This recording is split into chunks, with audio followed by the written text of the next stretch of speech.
것을 다해로 여기네. 구주를 위하여 모두 다 버리네. 모든 것을 잃어버려도 나답지 않은 예수를 얻은 지식이 가장 고상함이야. 육체를 신뢰하지 않고 겸손한 마음으로 부활의 능력과 고난에 참여하며 그 죽으심을 본받아 그리스도를 얻고 예수의 안에서 발견되려 함이라. 표대를 향하여 그리스도 예수 안에서 부름의 상을 위하여 달려가노라.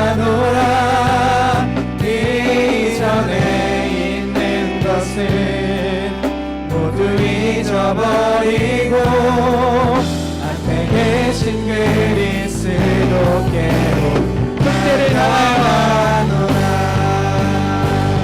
표대를 향하여 그리스도 예수 안에서 부름의 상을 위하여 달려가노라.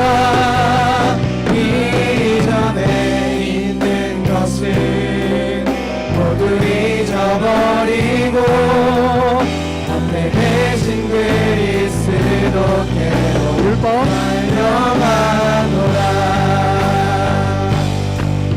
율법에서 난 것이 아니 오직 그리스도를 믿는 믿음으로 난 것이라.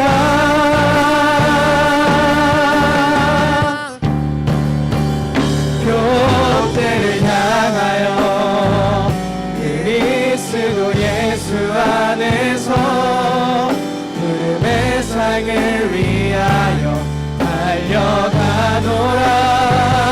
이전에 있는 것은 모두 잊어버리고 앞에 계신 그리스도. 우리 마지막으로 고백합니다. 표대를 향하여 표대를 향하여 그리스도 예수 안에서 부름의 상을 위하여 달려가노라. 이전에 있는 것은 모두 잊어버리고 오늘도 우리를 이끄시는 주님의 손길을 바라보며 말씀과 기도로 표대를 향해 나아가는 우리가 되길 소망하며 기도합니다. 다시 기도합시다.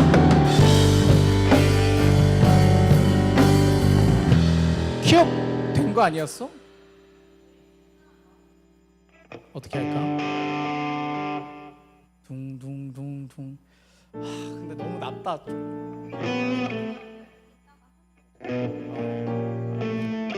브릿지 한 다음에 원래는 바로 가지. 그치? 브릿지 하고 그냥 바로 그냥 당당당당 하고 넘어가자. 키업으로.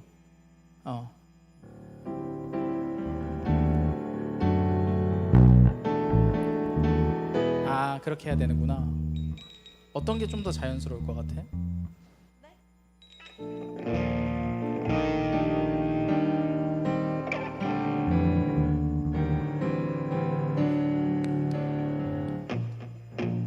브릿지 하고 그냥 바로 넘어갈게. 둥둥둥둥 2번 해줘.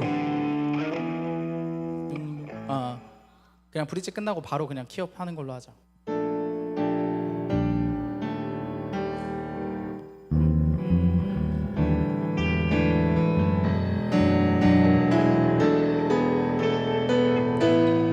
그 부분만 한 번 더 해볼게. 그리고 표대를 향하여 첫 번째 한번 쭉 반복할 때 있잖아. 세션들은 그땐 목소리만 좀 우리가 목소리 좀 더 잘 들렸으면 좋겠거든. 세션들은 최대한 조금 빠져주시고 들어와 주세요. 이렇게. 키업 부분만 다시 해보자. 율법에서 난 것이 아니요 율법에서 난 것이 아니 오직 그리스도를 믿는 믿음으로 난 것이라. 우리 같이 목소리 높여서 고백합니다. 그때를 향하여 그리스도 예수 안에서 이렇게 하겠습니다. 오케이.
할렐루야. 오늘 이 시간 예배 자리에 나오신 여러분들 너무 환영하고 축복합니다. 좌우 양옆 사람들 바라보며 우리 공동체한테 인사할 수 있으면 좋겠습니다.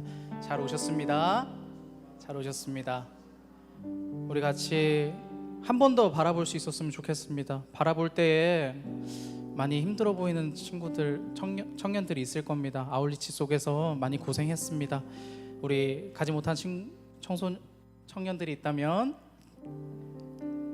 조금 더 바라보며 위로하며 우리 같이 예배할 수 있었으면 좋겠습니다. 같이 한번 바라볼 때에 오늘 너무 피곤하지만 같이 예배 다시 잘 드리자라고 말할 수 있었으면 좋겠습니다. 같이 인사합니다. 예배 포기하지 말자.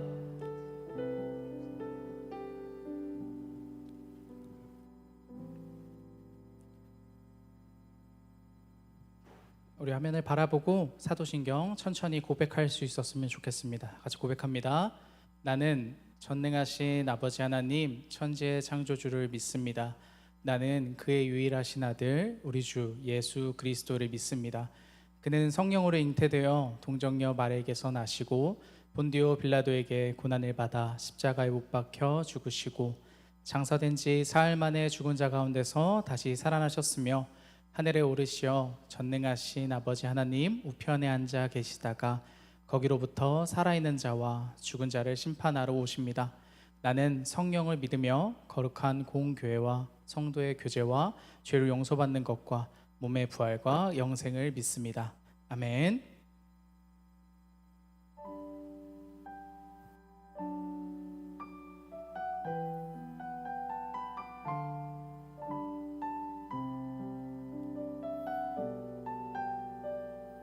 우리 같이 주님 앞으로 나아갑니다. 사랑의 예수님, 사랑의 예수님, 나를 찾아오셔서 십자가로 대속하사 내 마음 두드리네.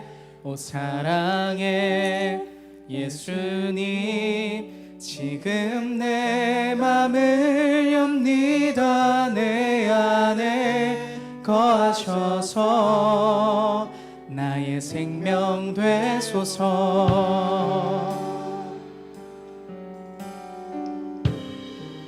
사랑의 예수님, 사랑의 예수님, 나를 찾아오셔서 십자가로 대속하사 내 마음 두드리네. 오 사랑의 예수님, 지금 내 맘을 엽니다. 내 안에 거하셔서. 우리 계속해서 찬양해 볼까요? 사랑의 예수님, 사랑의 예수님, 찾아오셔서 십자가로 대속하사 내 마음 두드리네. 오 사랑의 예수님, 지금 내 맘을 엽니다. 내 안에 거하셔서. 우리 계속해서 고백합니다. 사랑의 예수님, 사랑의 예수님, 나를 찾아오셔서 십자가로 대속하사 두드리네. 오 사랑의 예수님, 지금 내 맘을 엽니다. 내 안에 거하셔서. 우리 같이 마지막으로 고백합니다. 사랑의 예수님, 나를 찾아오신 예수님, 우리가 마음을 열어 주님 앞으로 나아갑니다. 마음 두드리네. 사랑의 예수님, 지금 내 맘을 엽니다. 내 안에 거하셔서 내 생명을. 우리 같이 눈을 감고 같이 고백할 수 있었으면 좋겠습니다. 사랑의 예수님, 나를 찾아오셔서 십자가로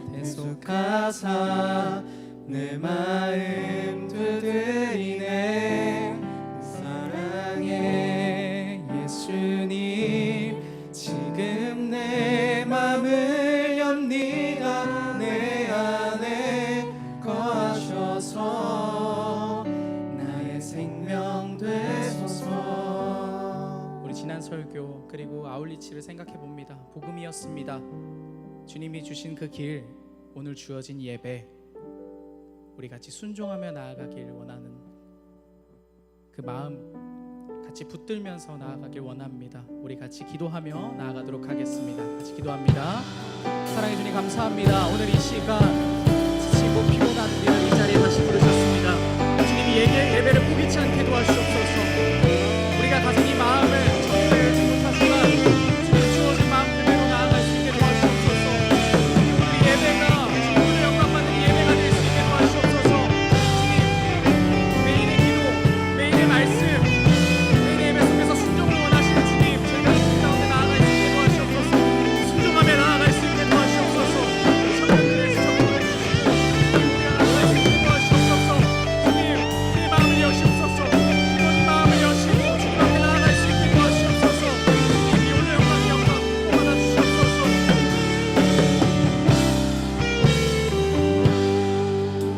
이 모든 말씀 살아계신 예수 그리스도 이름으로 같이 기도드립니다. 아멘. 우리 괜찮으신 분들은 자리에 일어나셔서 오늘 이 부르신 자리 속에서 같이 기쁨으로 주님을 찬양하겠습니다.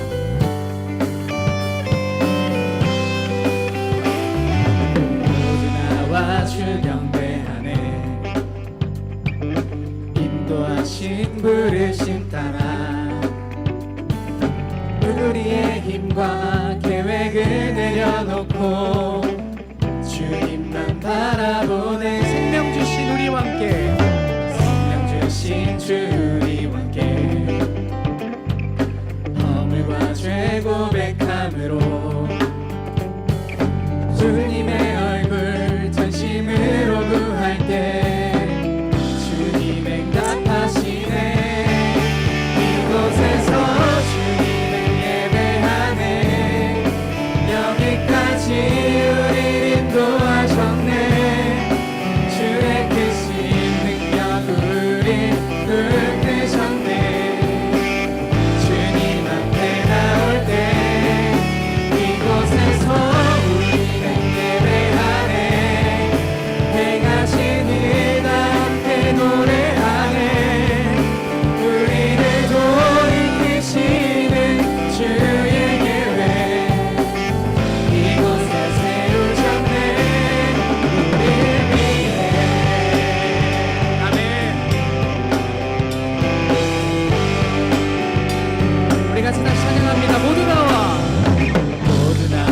주 경배하네. 인도하신 부르심 따라, 부르심 따라 우리의 힘과 계획을 내려놓고 주님만 바라보네. 생명 주신 우리와 함께, 생명 주신 주 우리와 함께 허물과 죄 고백함으로 주님의 얼굴, 주님의 얼굴 전심으로 구할 때 주님은 이곳에서 주님을 예배합니다.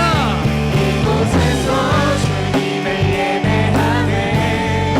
여기까지 우리를 인도하셔. 아멘. 주님 주의 능력 우리 붙드셨네.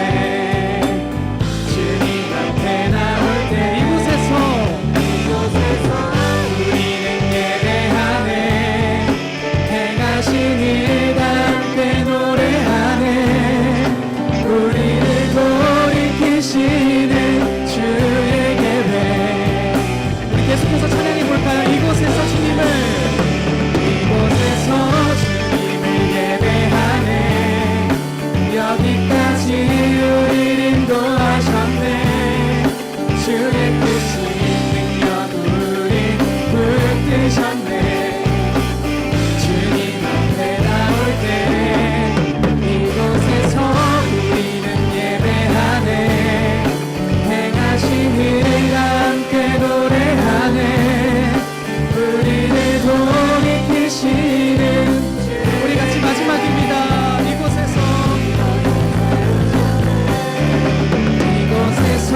주님을 예배하네. 여기까지 우리를 인도하셨네. 주의 크신 주님 앞에 나올 때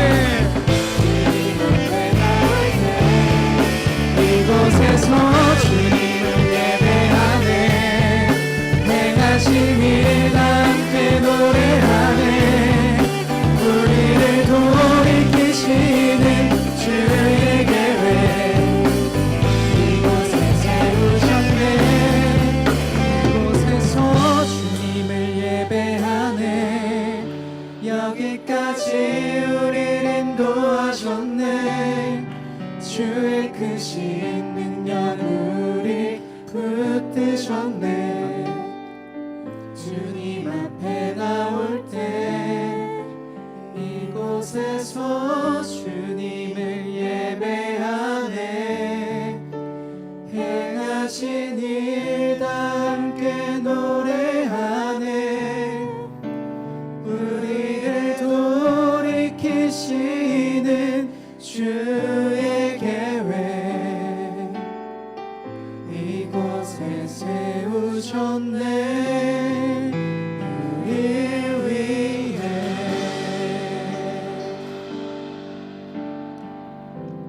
내게 유익하던 것을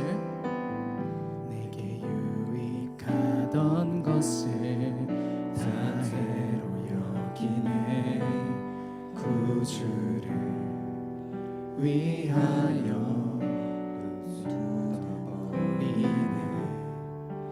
모든 것을 잃어버려도 나깝지 않음은 예수를 아는 지식이 가장 고상함이. 육체를 신뢰하지 않고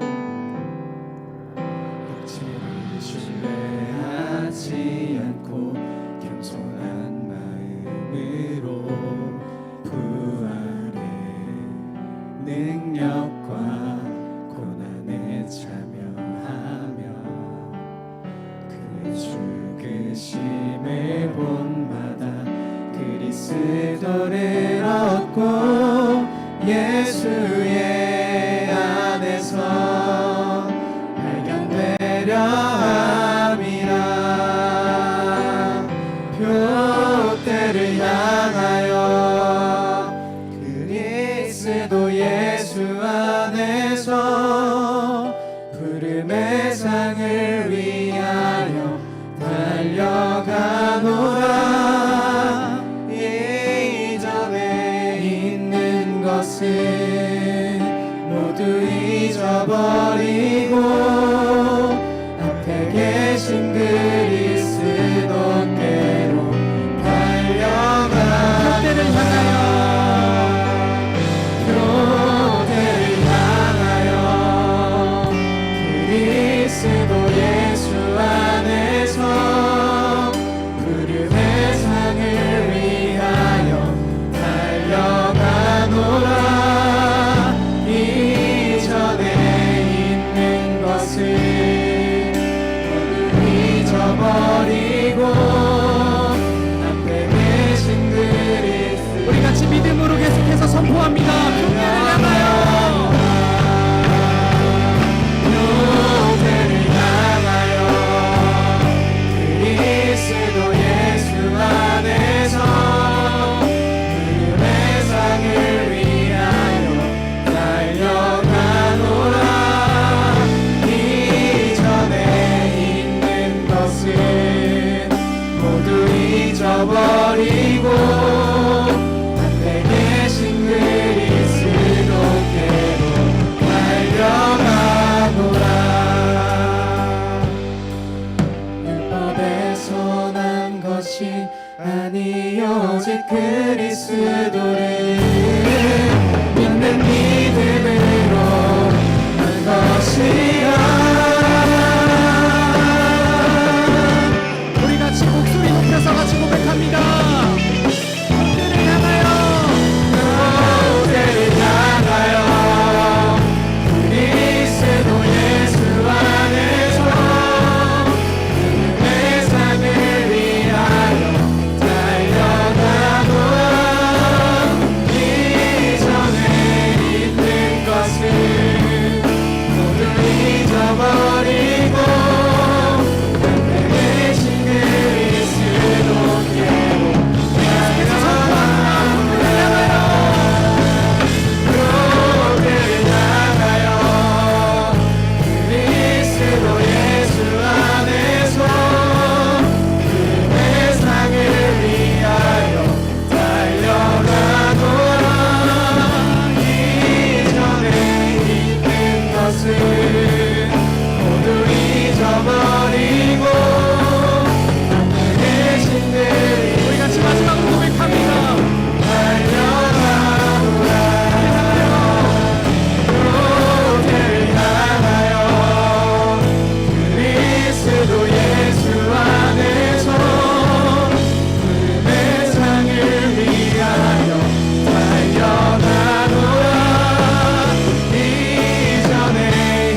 말씀과 기도를 향해 그들을 향하여 우리가 되게 소망하며 같이 기도하도록 하겠습니다. 같이 기도합니다. 사랑해 주님 감사합니다. 오늘 이 시간 우리가 그들을 향하여 달려나가고 있습니다. 작은 것부터 중요시한 우리가 될 수 있게 도와주시고 기적을 향해서 나아가는 우리가 될 수 있게 도와주시옵소서. 매일 주님 말씀과 기도를 행할 수 있게 도와주시고 주님의 주신 그곳 가운데 우리가 도달할 수 있게 도착할 수 있게 주님 우리가 기도하며 나아갈 수 있게 도와주시옵소서. 기도를 포기치 않게 도와주시고 우리가 주신 주님 마음으로 우리가 잊지 않을 수 있게 도와주시옵소서. 이어나가며 나아갈 수 있게 도와주시옵소서. 주여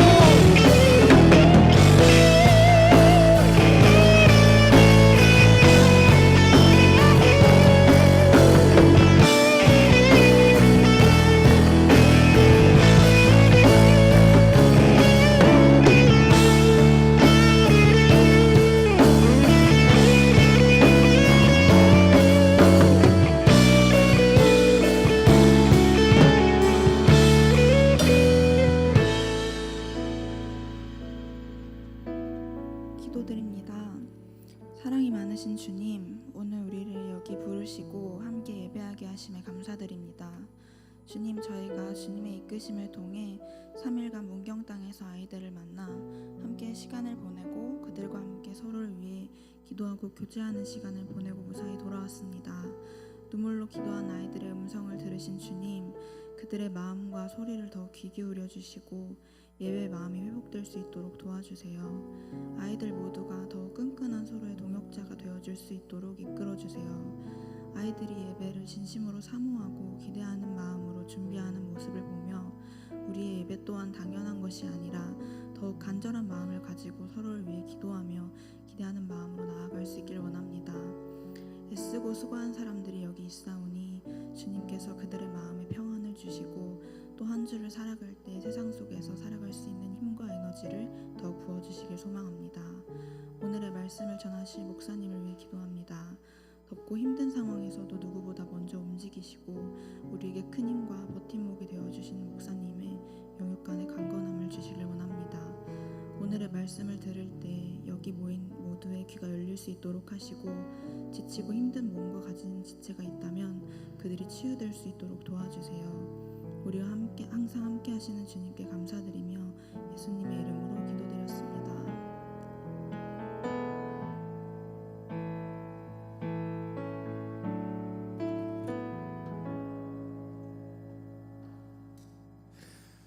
오늘 함께 보신 말씀은 창세기 39장 1절로 5절 그리고 20절에서 23절입니다. 창세기 39장 1절로 5절 그리고 20절에서 23절까지 말씀. 네, 찾으신 줄 알고 제가 먼저 읽겠습니다. 요셉이 이끌려 애굽에 내려가매 바로의 신하 치인이 제장 애굽 사람 보디발이 그를 그리로 데려간 이스마엘 사람의 손에서 요셉을 산이라.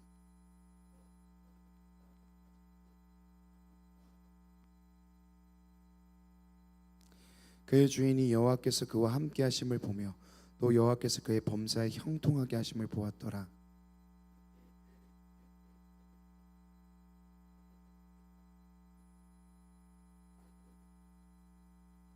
그가 요셉에게 자기의 집과 그의 모든 소유물을 주관하게 한 때부터 여호와께서 요셉을 위하여 그 애굽 사람의 집에 복을 내리심으로 여호와의 복이 그의 집과 밭에 있는 모든 소유에 미친지라.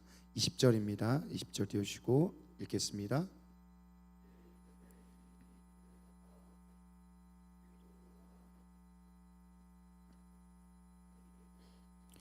여호와께서 요셉과 함께 하시고 그에게 인자를 더하사 간수장에게 은혜를 받게 하시매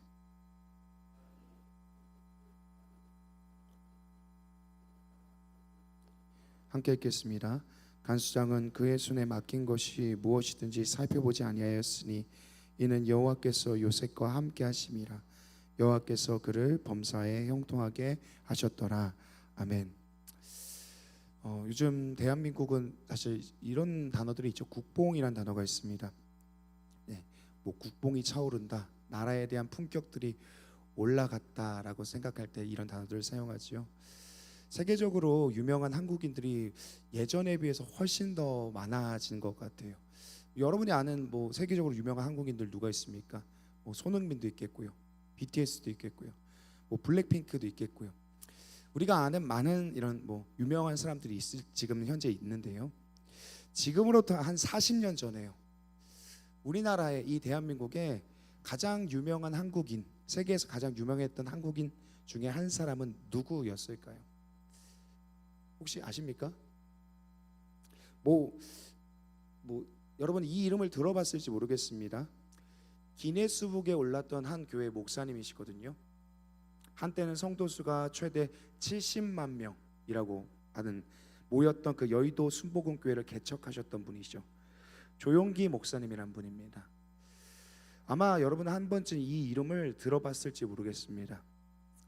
이 조용기 목사님이란 분은요, 기독교 역사 속에서 긍정적인 평가 또 부정적인 평가로서 그 호불이 나뉘어지는 분입니다. 근데 어쨌든요, 이 분은요 한국 교회 역사 속에서 상징과 같은 인물이었습니다. 그러니까 대단한 업적을 이뤘던 분이죠. 70만 명이 쉬운 얘기입니까? 우리 여기 지금 이 예배당 채우는 것도 쉽지 않은데요. 근데 이때 이 조용기 목사님이 말했던 대표적인 한 가지 신학, 이 교회를 지탱했던 한 가지 신학이 있는데 그게 뭐냐? 삼박자 신학이라는 겁니다.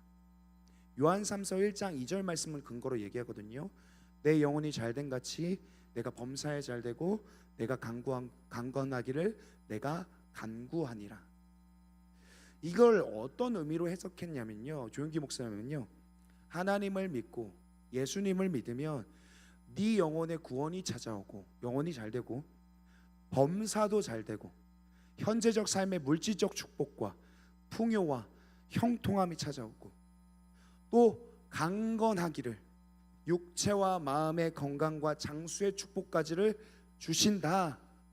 이게 하나님의 복이다. 이 복을 누려라. 이것이 삼박자 축복입니다.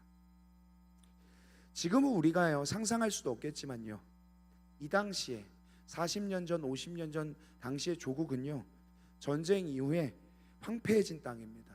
무척이나 가난했고 춥고 배고픈 민족이었어요. 그러니까 하루하루 살아갈 어떤 이유와 희망을 발견하지 못했던 사람들이 대부분이었습니다. 그렇기 때문에 조용기 목사님은 하나님께서는 우리의 영혼, 우리의 구원뿐만 아니라 삶 전체를 돌보신다는 희망적인 메시지를 주기 위해서 이러한 신학들을 가져온 거죠. 복 주시는 하나님, 형통케 하시는 하나님. 여러분 당장 눈앞에 굶어 죽는 사람들, 질병으로 인해서 고통받는 사람들에게 하나님 나라나 공의에 대해서 말하는 거 쉽지 않습니다. 물론 필요하겠지만요, 이들한테 정말로 지금 당장 필요한 것들은 뭡니까? 예수님 어떻게 하셨죠? 복음을 전하기 전에 질병을 고치시죠. 배고픈 자들한테 밥을 먹이십니다. 마찬가지로요, 그들에게 간구했고 필요했던 말씀이 있었기 때문에 이 당시에 이러한 이야기들을 했던 거죠. 근데 문제는 뭡니까? 시간이 지났습니다. 이제는 어느 정도 이 나라가 전쟁에서 회복되고 가난에서 회복됐습니다. 경제적으로 사회적으로 안정되었습니다. 그렇다면요, 교회나 신학이 그 다음으로 나아갔어야 됐다는 거예요. 그런데 그렇지 못하다는 거예요. 이것을 우리는 번영주의 신학 또는 기복주의 신학이라고 얘기하는데 그것이 한국 교회 가운데 아주 뿌리 깊게 자리매김합니다. 여러분 저는요 복에 대해서 부정하는 사람이 아닙니다. 분명 하나님께서 우리에게 복을 주시길 원하시는 하나님이시고 복을 주시는 하나님이라고 성경은 말하고 있습니다.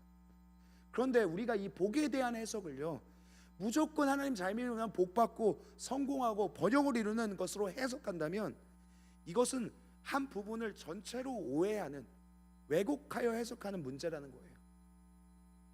이렇게 해석하고 신앙을 적용하다 보면요 신앙에는 왜곡이 생깁니다. 문제가 생겨요. 그게 오늘날 즈음에 이르기까지 한국 교회의 모습이었죠. 복 받기 위해서 신앙생활해요. 번영을 위해서 기도합니다. 오늘 우리가 읽은 본문을 보면요 이 복에 대한 단어가 자주 등장해요. 복을 드러내는 단어거든요. 어떤 거냐? 형통케 하셨다라는 단어예요. 형통케 하셨다. 여러분 이 형통케 하셨다라는 거 듣기만 해도 복이 떠오르잖아요. 아 잘 됐구나. 아 뭔가 번영케 됐구나. 뭔가 모자람이 없구나. 그런데 여러분, 여기서도 우리가 이 형통이란 단어 안에서도 왜곡이 일어났기에 이 형통이란 단어를 받아들이고 해석하는데 우리의 마음에, 우리의 생각에 분명 어떤 문제가 있습니다. 바르게 형통을 바라봐야 해요. 그렇지 않으면요, 오늘 이 요셉의 이야기가 그저 하나님 믿고 하나님 잘 믿고 하나님 잘 붙잡았더니 결국에 하나님이 총리 만들어 주셨구나 라고밖에 해석이 안 되는 이야기가 됩니다. 우리가 형통에 대해서 우리가 누려야 될 형통이거든요. 요셉의 이야기뿐만 아니라 그 형통에 대해서 우리가 다시 한번 정의하고 이야기해보는 시간이 됐으면 좋겠습니다. 오늘 본문의 이야기는요, 되게 잘하는 이야기죠. 여러분요, 너무 잘하는 얘기니까요, 제가 간단하게 39장을 설명해 보겠습니다. 39장에 나타난 요셉은요, 어떻게 보여지냐, 계속해서 추락해 가는 것처럼 보여져요. 지난 시간에 그런 얘기를 했습니다. 요셉이 형제들에 의해서 노예로 팔려갔다. 그리고 나서 어떻게 됩니까? 이집트의 군대 장관 보디발의 집에 노예로 들어가게 됩니다. 거기서 요셉은 인정을 받아서 꽤나 높은 자리, 꽤나 안정된 위치 가운데 오르게 되지만 그 주인의 아내가 요셉을 유혹하죠. 그 유혹을 또 거절하게 되면서 모함을 받아 이집트의 감옥으로 들어가게 됩니다. 그러니까 요셉이란 사람의 인생이 계속해서 추락해 가고 있죠. 기구한 인생을 계속해서 경험합니다. 근데 여러분 한번 생각해 보세요. 만약에 여러분이 요셉이었다면요, 한순간에 사랑받는 아들이었는데 배신을 당하고 노예로 팔려가게 되고 또 언제 죽을지 모르는 죄수로 전락하게 됐을 때 여러분은 하루하루 여러분의 삶을 어떤 태도로 살아갈 것 같습니까? 이런 거잖아요. 나락 가면 여러분 어떨 것 같아요? 여러분 어떻게 사실 것 같습니까? 한번 생각해 보자고요. 거의 저는 그렇게 생각해요. 저 스스로도요. 100%죠. 무기력, 분노, 좌절, 방황, 후회. 아닙니까 여러분? 후회하면서 살겠죠. 아, 그때 그러지 말걸. 분노하면서 살겠죠.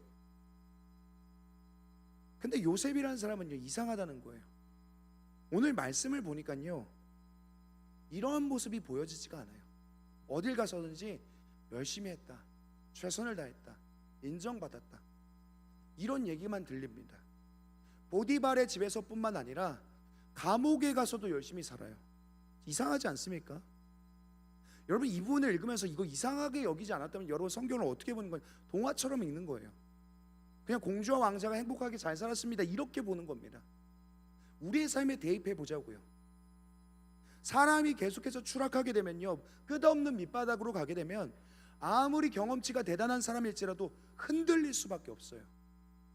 그 깜깜한 감옥 밑바닥에 들어가 가지고요, 후회와 무기력과 분노 같은 것으로 인생을 낭비하지 않았겠어요? 좀 심하게 얘기할게요.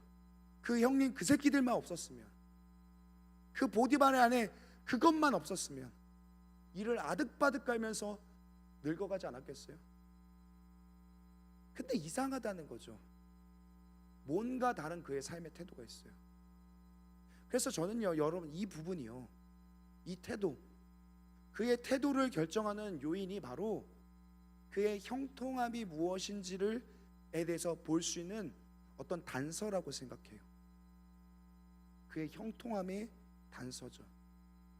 그게 뭘까요? 오늘 본문에 보면요, 보디발의 아내가 요셉을 유혹합니다. 나랑 같이 동침하자, 나와 함께 있자. 그때 요셉이 이렇게 말합니다. 39장 9절 말씀입니다. 함께 읽겠습니다. 시작. 이 집에는 나보다 큰 이가 없으며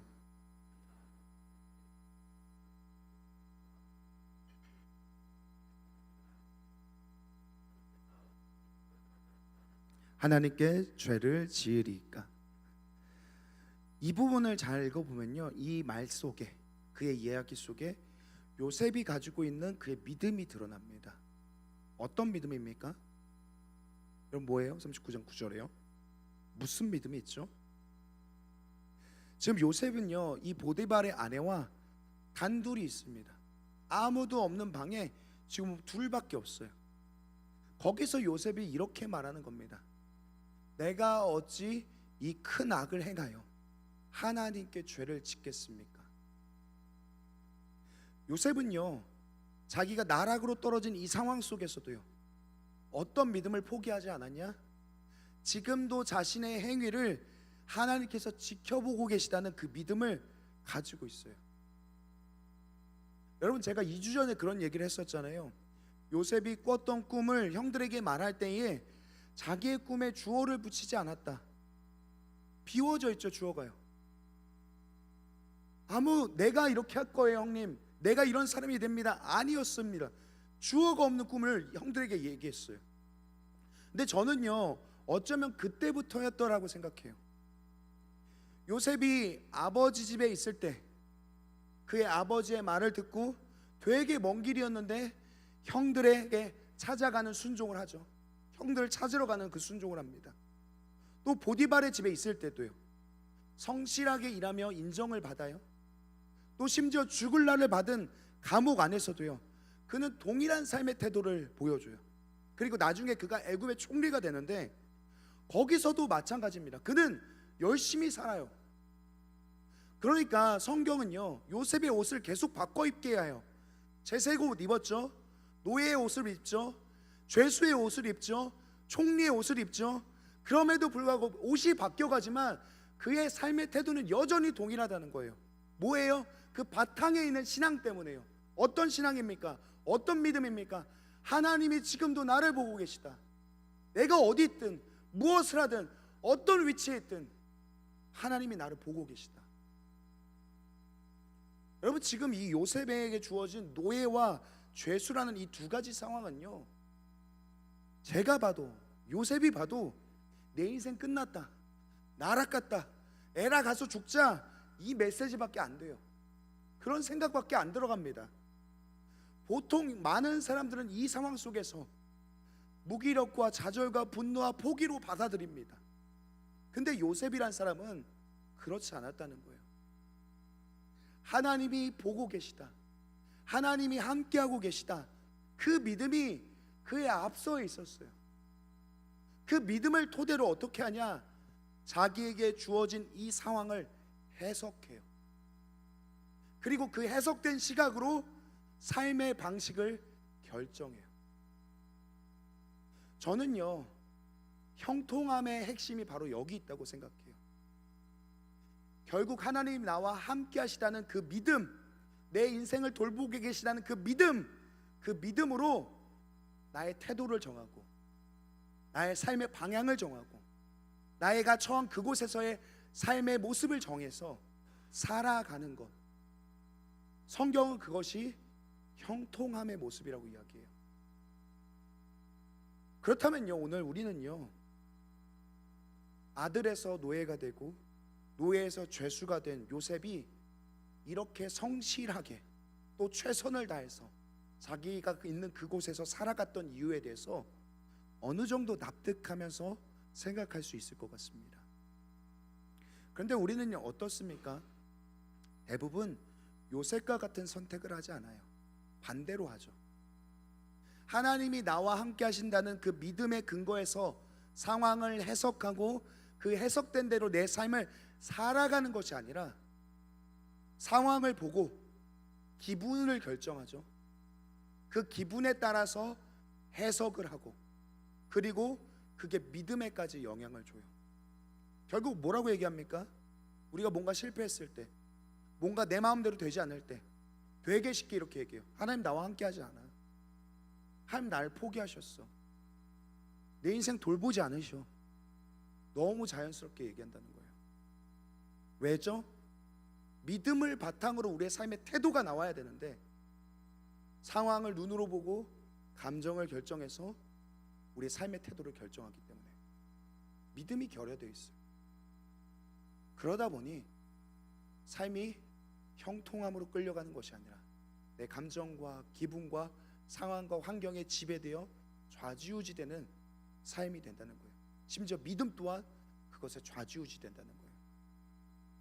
반대로 어떻습니까? 잘 된다고 하잖아요. 이러한 어떤 신앙을 가지고 있으면 잘 되잖아요. 나 하나님이 날 돌봐 주시는구나. 더 잘하면 복 주시겠지. 그냥 이렇게 생각하고 말하는 거예요.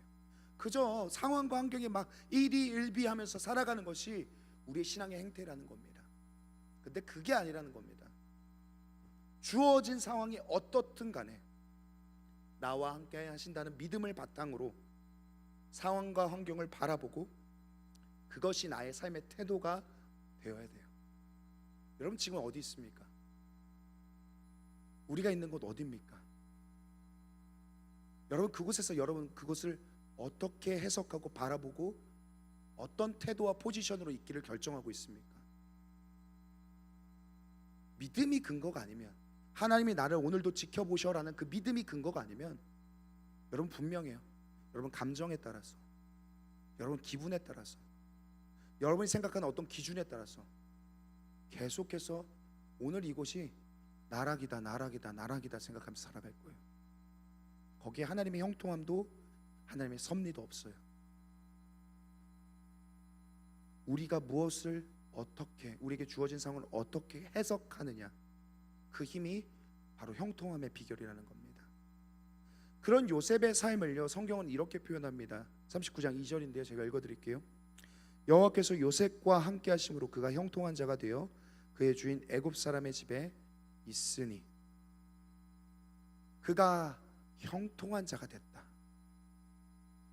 자, 좋습니다. 제가 앞서 말씀드린 것처럼요, 그렇게 요셉이 자기가 처한 상황 가운데 환경에 굴하지 않고 믿음으로 살았고 하나님 앞에 서 있었다. 좋아요. 그럼 한번 솔직히 한번 얘기해 봅시다. 지금 본문요 반복해서요 요셉이 형통했다는 얘기를 하고 있습니다. 형통했다, 형통했다, 형통했다. 근데 여러분이 볼 때 형통합니까? 여러분의 기준에 따라서, 여러분의 가치에 따라서 볼 때 요셉이라는 사람의 인생이 정말 잘 됐습니까?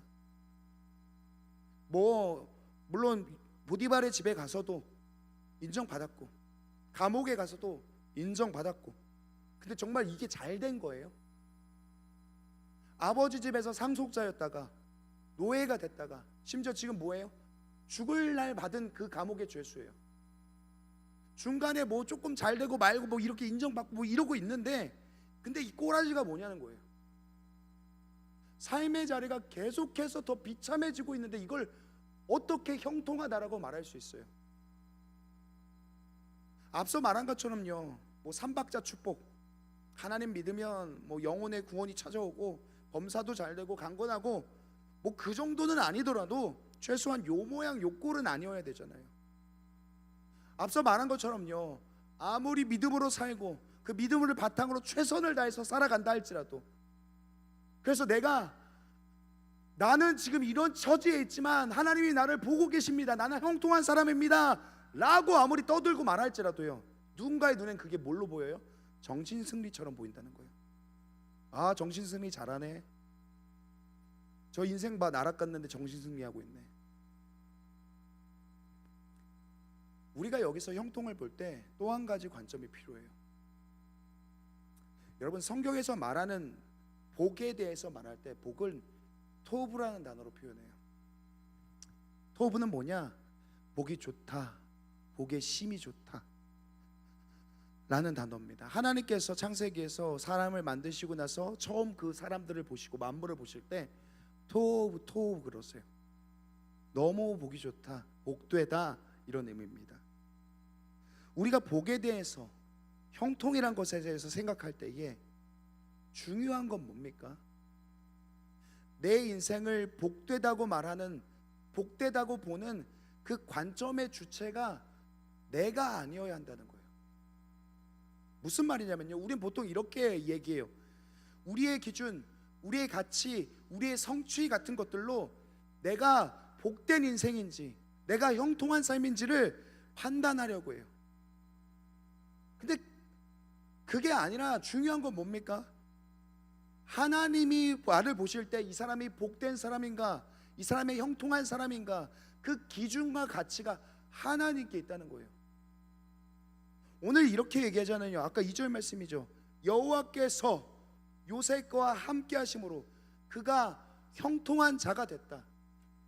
성경이 언제 이렇게 얘기합니까? 요셉이 성공해서 형통한 사람이 됐다. 요셉이 자기의 기준에 맞춰서 어떤 자리에 올라갔기 때문에 형통한 사람이 됐다, 이렇게 말하지 않아요. 하나님께서라고 주어하죠. 지금 이 요셉의 인생을 보고 계시는 하나님께서 요셉을 볼 때에 비록 누군가의 눈엔, 기준엔 그 인생이 나락으로 갔지만 하나님 볼 때 어떻다는 거예요? 토부하다는 거예요. 복되다, 형통하다는 거예요. 관점의 주체가 바뀌어야 돼요.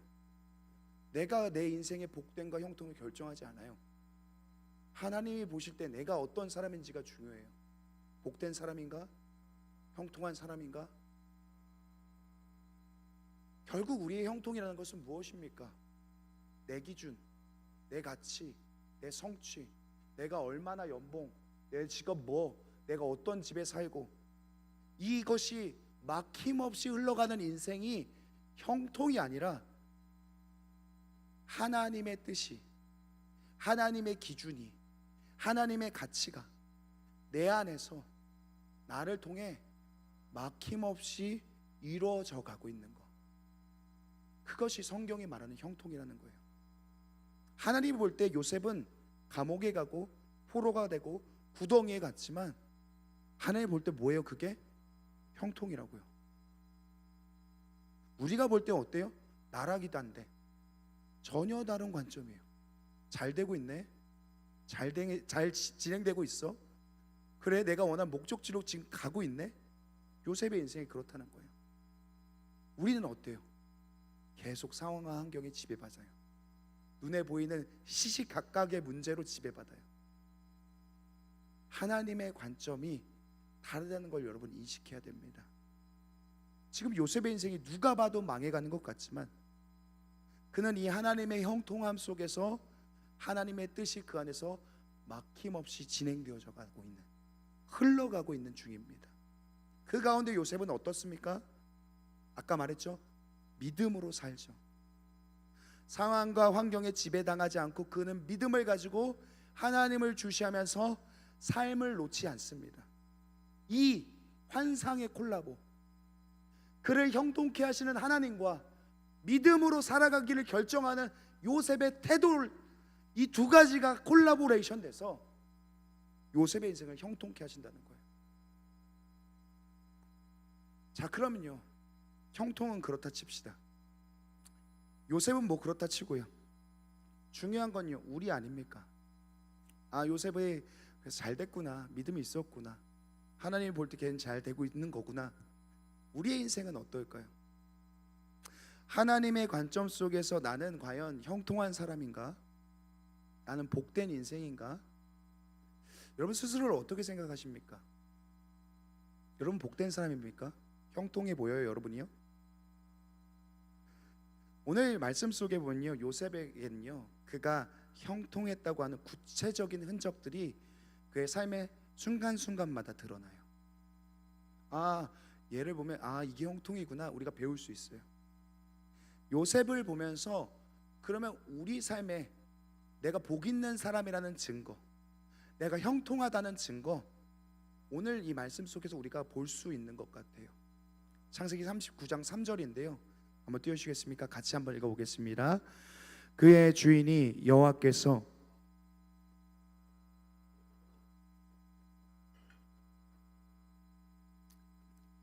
여기서 우리가 볼 수 있는 형통함의 그 증거를 우리가 찾을 수 있습니다. 형통이라는 것은 뭡니까? 우리 삶에 나타난 형통의 증거가 뭐예요? 내가 얻은 성취를 근거로서 주장해서 인정되는 것이 아니라 남이 알아봐 줘야 돼요. 내가 형통하다는 걸요. 내 형통이 타인에게서 발견되어야 해요. 내가 아무리 막 하나님 나 복 주셨어, 나 진짜 형통해, 나 진짜 잘 되고 있어, 나 복 받았어 간증하고 얘기한다고 해서 그게 형통이 아니라 다른 사람이 얘를 볼 때, 다른 사람이 여러분을 볼 때 너 참 복되다, 너 참 형통하다, 그게 있어야 된다고요. 그렇다면요, 우리가 질문이 바뀌어야 돼요. 형통의 기준이 내가 어떤 성취를 이뤘는가, 내가 얼마나 부유해졌는가, 내가 얼마나 모자람이 없는가가 아니라 누군가 여러분의 삶을 통해서 하나님을 읽어내고 있는가, 누군가 당신을 통해서 하나님의 살아계심을 발견하고 있는가. 오늘 그렇잖아요. 그의 주인이 여호와께서 그와의 함께하심을 보고 요셉의 인생을 통해서 이 보디발이 발견해요, 하나님을요. 형통함이란 그런 거예요. 여러분 삶에서 하나님이 발견되어지는 거죠. 보이는 겁니다. 여러분, 우리가 우리의 삶에 질문해 봐야 됩니다. 나는 내 삶을 통해 하나님이 다른 사람이 읽어낼 수 있는가? 하나님이 다른 사람이 나를 통해 하나님이 발견할 수 있는가? 또 한 가지가 있습니다. 4절입니다. 39장 4절 제가 읽겠습니다. 요셉이 그의 주인에게 은혜를 입어 섬김에 그가 요셉을 가정 총무로 삼고 자기의 소유를 다 그의 손에 위탁하니. 오늘 이 보디발이라는 사람의 직업은요, 경호대장입니다. 왕을 경호하는 사람이에요. 파라오라는 사람, 그러니까 이집트의 가장 높인 있는 그 사람을 호위하는 사람이죠. 근데 경호라는 직업은요, 기본적으로요, 철저히 의심하는 사람이 되어야 합니다. 음식, 사람, 환경, 왕이 어떤 곳을 가든 경계하고 의심해서 왕을 지켜야 되죠. 사람을 믿으면 안 되는 직업입니다. 근데 오늘 보디발이라는 사람은 어떻습니까? 그가 기본적으로 자신의 직업적으로 뿐만 아니라 성격적으로 그는 사람을 의심하고 믿지 않는 사람일 겁니다. 근데 오늘 말씀해 보니까 보디발은 요셉을 신뢰해요. 요셉을 믿습니다. 자기의 모든 걸 맡겨요. 전폭적 신뢰죠. 여러분, 이건 되게 특별한 겁니다. 여기서 우리가 형통함에 대해서 다시 한번 발견하게 돼요. 형통은 어떤 것입니까? 어떤 성취를 이루는 것에 대한 이야기가 아니라 관계적 확장이라고 말할 수 있어요. 그러니까 나를 신뢰한 사람들이 늘어나는 거예요. 그러니까 우리도 질문이 다시 한번 바뀌어야 됩니다.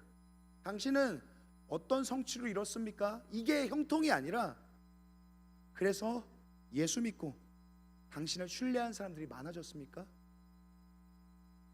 예수 믿고 당신을 믿는 사람들이 많아졌습니까? 이상하게 사람들이 나를 막 기대해요. 이상하게 날 막 믿어줘요. 이상하게 신임을 받아요. 예수 믿어서 얼마나 많은 것을 얻었습니까가 아니라, 예수 믿어서 너를 신뢰한 사람들이 많아졌습니까? 이 질문이 우리에게 있어야 된다고요. 한 가지 더 있습니다. 형통의 증거죠. 39장 5절입니다. 같이 한번 읽어보겠습니다. 띄워주십시오. 그가 요셉에게 자기의 집과 그의 모든 소유물을 주관하게 한 때부터 여호와께서 요셉을 위하여 그 애굽 사람의 집에 복을 내리심으로 여호와의 복이 그의 집과 밭에 있는 모든 소유에 미친지라. 오늘 말씀을 보니까요, 오늘 요셉이 인정받고 복받은 것이 아니라, 요셉만 그렇게 된 게 아니라, 오늘 말씀 속에 요셉과 관계된 모든 것들에 복이 흘러갔다라고 얘기합니다. 다 잘됐다, 다 좋아졌다. 우리가 이것을 보면서요, 우리 질문이 또 바뀌어야 돼요. 너 얼마 벌었어? 너 어떤 집에 살아? 너 어떤 성취를 이뤘어? 이게 형통의 증거가 아니라, 예수 믿는 너 때문에 네 주변에 있는 사람들 다 좋아졌어? 다 같이 잘 됐어? 이 질문이 맞는 거예요. 결국 하나님께서는요, 아브라함을 부르셨을 때 주셨던 복이 있습니다. 그리고 요셉의 형통에 대한 이야기가요, 그렇게 다른 얘기 아닙니다. 똑같습니다. 복이라는 것은요, 나에게서만 머물지 않고 다른 사람한테 흘러가는 것이 되어야 돼요. 그게 진짜 형통하고 복된 인생이라는 겁니다. 내가 돈을 많이 못 벌어도 돼요. 근데 나 때문에 내 사람들, 내 자식들, 내 아내들, 내 남친, 여친, 친구들, 나 때문에 누가 좋아지고, 누가 행복해지고, 누군가 풍성해지고 풍요롭게 된다면 그거 복된 겁니다. 그 사람이 형통한 사람인 거예요. 성경에 보면 에스겔이라는 선지자가 환상을 봅니다. 그가 본 환상 속에서요, 제단에서, 그러니까 지금이라고 하면 예배당이거든요. 예배단에서 흘러나오는 물이 이스라엘을 회복시키는 어떤 환상을 보게 됩니다. 그게 에스겔 47장 8절부터 12절인데요 좀 기니까요 제가 8절 9절 말씀 읽겠습니다. 그가 내게 이르시되 이 물이 동쪽으로 향하여 흘러 아라바로 내려가서 바다에 이르리니 이 흘러내리는 물로 그 바다의 물이 되살아나리라. 이 강물이 이르는 곳마다 번성하는 모든 생물이 살고 또 고기가 심이 많으리니 이 물이 흘러가므로 바닷물이 되살아가겠고 이 강에 이르는 각처의 모든 것이 살 것이며 12절 한번 더 띄워주세요.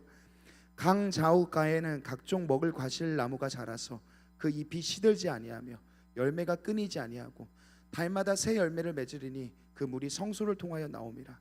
그 열매는 먹을 만하고 그 잎사귀는 약재료가 되리라. 무슨 얘기를 합니까? 우리의 복과 형통에 대해서 말합니다. 오늘 에스겔 말씀은 성전에서 흘러나오는 물이라고 하는데, 신약 성경에서는 성전은 구약에서는 건물이었지만 신약으로 넘어와서는 성전을 우리 자신이라고 표현해요. 성전에서 흘러나오는 물이 어떻게 합니까? 이 복과 형통이 흘러나와서 주변의 것을 다 살려요. 물고기도 살리고 바다도 살리고 사람도 살리고 과실도 살립니다. 성경이 말하는 복과 형통의 기준은요, 나 자신에게 있지 않아요. 나에게서 머물지 않고 항상 오버플로우예요. 흘러 넘치는 거죠. 나도 살리고 남들도 살려요. 이건 개인에게만 국한된 얘기가 아닙니다. 공동체도 마찬가지입니다. 받은 복들을요 우리 안에 머물고요 우리 안에 가두기만 하면요 여러분 썩어버립니다. 냄새나는 게 돼버려요. 성장하지 않고 자라지 않아요. 계속해서 받은 은혜가, 축복이 주변으로 흘러가야 됩니다. 여러분의 직업, 여러분의 사업장, 여러분의 재능, 여러분의 능력, 우리의 공동체가 가지고 있는 에너지, 재정 다 그렇게 사용되어져야 돼요. 그래야 하나님의 손길을 경험해요. 다시 채우시는 하나님의 손길이죠. 저는요 우리가 갔다 온 아울리치 사역이 그것이라고 생각해요. 왜 간 겁니까? 간단하게 말할 수 있어요. 도우려고요? 아니요, 복 받으려고요. 채우시는 하나님을 경험하려고요. 하나님 우리를 채워주실 겁니다. 왜냐? 흘려보냈으니까요. 이따 우리 간증자들이요 말하겠지만요, 아마 그들이, 이 간증자들이 아울리치 소감들을 얘기할 때 자기들이 아이들에게 흘려보낸 것보다 자기가 받은 것이 많다라고 얘기할 거예요. 왜 그렇습니까? 이게 하나님의 법칙이에요. 흘려보낸 만큼 더 배가로 다시 돌아오게 되는 것. 그게 복이고 형통입니다. 저는 여러분의 삶도 그랬으면 좋겠어요. 개인주의와 이기주의로 점철된 사회 속에서 살아가는 우리의 시선이 나 자신, 내 개인의 가족들, 그 주변 바운더리에서 머무는 것이 아니라 여러분의 삶의 영역들을 확장해서 그 복이 흘러가게 되길 원합니다. 그런 우리의 공동체가 되길 원합니다. 마지막으로 한 가지 더 형통의 증거에 대해서 말하고 마무리하겠습니다. 창세기 39장 7절입니다. 그 후에 그의 주인이 아내가 요셉에게 눈짓하다가 동침하기를 청하니, 원래 이 구절인데 맞아, 이거죠. 예, 어떤 장면이냐면요, 오늘 이 요셉에게 보디발의 아내가 와서 욕을 합니다. 동침하기를 청했다. 지금 요셉의 나이는요 20살입니다. 20대거든요. 남성으로 막 뿜뿜 나오는 그런 막 성적인 욕망이 충만한 상태입니다. 심지어 주인의 아내예요. 잘 엮이기만 하면 지금 이 나락으로 떨어진 자기의 삶을 재기할 수 있는 아주 큰 성공의 기회가 그에게 주어져 있습니다. 근데 오늘 요셉은 어떻습니까? 단호하게 거절해요. 여러 번 반복해서 유혹하지만 그는 계속해서 거절합니다. 그러면서 그가 그 여자한테 이렇게 얘기합니다. 8절과 9절입니다. 요셉이 거절하며 자기 주인의 아내에게 이르되 내 주인이 집안의 모든 소유를 간섭하지 아니하고 다 내 손에 위탁하였으니 이 집에 나보다 큰 이가 없으며 주인이 아무도 내게 금하지 아니하였어도 금한 것은 당신뿐이니 당신은 그의 아내임이라. 그런즉 내가 어찌 이 큰 악을 행하여 하나님께 죄를 지으리이까. 오늘 이것을요, 이 요셉의 답을 요약하면 이겁니다. 당신과 잠자리를 함께 하는 건 나를 믿어준 그 주인에 대한 배신입니다. 이 요셉의 말을 통해서 우리가 발견할 수 있는 형통의 증거는 뭐냐? 아무리 좋은 기회가 찾아와도 윤리적이지 못하고 도덕적이지 못한 방법으로 얻은 성공은 형통이 아니라는 거예요. 그건 하나님의 개입이 아닙니다. 여러분, 만약에요, 요셉이요 이렇게 좋은 기회, 쾌락도 누리면서 신분상승도 할 수 있는 그 기회를 덥석 잡아서 이 아내의 정부 노릇을 하면서 승승장구해서 다른 인생이 되어서 뭐 이런 거죠. 간증하러 나오는 거예요. 예배당 앞에 서서 하나님이 나를 이렇게 인도하셨습니다, 나에게 이런 기회를 주셨습니다, 이렇게 간증하면 끝입니까? 끝나는 거예요? 아니죠. 그건 하나님 주신 형통이 아니에요. 이 세상에는요, 진짜 자기만 알고 진짜 자기의 유익과 성취만을 위해서 결정하는 사람들이 너무 많아요. 그런데 그게 교회에서도 있어요. 교인 중에서도요. 심지어 법을 어겨가면서까지 누군가 상처를 입히면서까지 자신의 성공과 성취를 이루고 그걸 포장해서 형통이라고 말하는 사람들이 있습니다. 여러분, 이거 신앙이 아닙니다. 하나님과는 아무 관계없는 일이에요. 오늘 우리가 요셉을 통해서 봤잖아요. 하나님께서 요셉의 삶을 개입하십니다. 어떤 모습으로 하나님께서는 요셉 가운데 일하시죠? 우연을 통해서 일하세요. 사람을 보내시고 때를 주장하시고 장소 가운데, 상황과 환경 가운데 계속해서 보내서 하나님께서 이 우연으로서 요셉의 삶을 이끌어 가시죠. 나 자신이 아득바득 내 양심을 어겨가면서 누군가에게 피해를 주면서까지 그 기회를 쟁취하고 잡는 것이 아니라 하나님이 주신 기회를, 그 우연을 그냥 흘려보내지 않고 잡을 때에 그것이 비로소 진정한 의미의 형통이라고 말할 수 있어요. 사랑하는 청년 여러분, 네 가지 우리 질문이 있어야 됩니다. 여러분을 통하여서 여러분의 삶은 더 복되게 됐습니까? 여러분 주위에 있는 사람들은요? 여러분 예수 믿는 여러분 때문에 다른 사람들이 복받고 있습니까? 또요, 여러분이 얻은 어떤 성공과 성취가 여러분의 양심과 여러분 윤리적 결정 속에서 하나님이 주신 그 성령의 마음을 가지고 그 성공과 성취를 이루어가고 있습니까? 또 여러분의 삶에요, 하나님께서 이 일들을 이루어 가실 때 하나님께서 그때와 시기를 주장하셔서 인도하심을 받으며 나아가고 있습니까? 우리에게 있어서 형통이라는 것의 질문을 스스로 계속해서 해봐야 됩니다. 나는 정말로 복된 인생인가? 형통한 삶인가? 사랑하는 청년 여러분, 저는요, 여러분이 다 잘 됐으면 좋겠습니다. 돈 많이 벌고 성공하고 좋은 집 살고 좋은 차 타고 아름다운 가정 이루고 좋은 사람들을 만나고 정말로 잘 됐으면 좋겠어요. 근데 제가 더 원하는 건 여러분의 삶이 형통했으면 좋겠습니다. 형통이란 내 계획이 막힘없이 이루어져 가는 게 아니에요. 하나님이 함께 하신 가운데 하나님의 뜻이 여러분의 삶을 통해서 막힘없이 이루어져 가는 것. 그러니까 우리는 어떻게 해야 됩니까? 하나님께 드려야 돼요. 내 삶을 형통케 하시옵소서.